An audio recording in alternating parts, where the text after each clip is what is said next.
தூத்துக்குடி மாவட்டம் கோவில்பட்டி அண்ணா பேருந்து நிலையம் முன்பு தூத்துக்குடி அதிமுக வடக்கு மாவட்ட செயலரும் முன்னாள் அமைச்சரும் கோவில்பட்டி சட்டமன்ற உறுப்பினர் கடம்பூர் ராஜுவின் பிறந்தநாள் விழா கோவில்பட்டி அதிமுக நகர செயலாளர் விஜய் பாண்டியன் தலைமையில் தூத்துக்குடி அதிமுக வடக்கு மாவட்ட செயலரும் முன்னாள் அமைச்சரும் கோவில்பட்டி சட்டமன்ற உறுப்பினர் கடம்பூர் ராஜு கலந்து கொண்டு கேக் வெட்டி பொதுமக்களுக்கு இனிப்புகள் வழங்கி ஆயிரத்திற்கும் மேற்பட்ட பொதுமக்களுக்கு அன்னதானம் வழங்கி இதனைத் தொடர்ந்து பிறந்த நாளை முன்னிட்டு கோயில்பட்டி அரசு தலைமை மருத்துவமனையில் 500 பேருக்கு அன்னதானம் வழங்கினார்.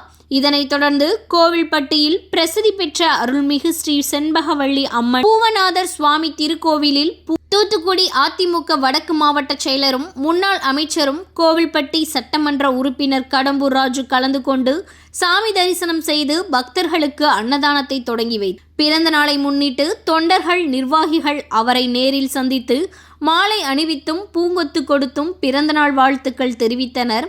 பின்னர் தொண்டர்கள் மத்தியில் கேக் வெட்டி கொண்டாடினார்.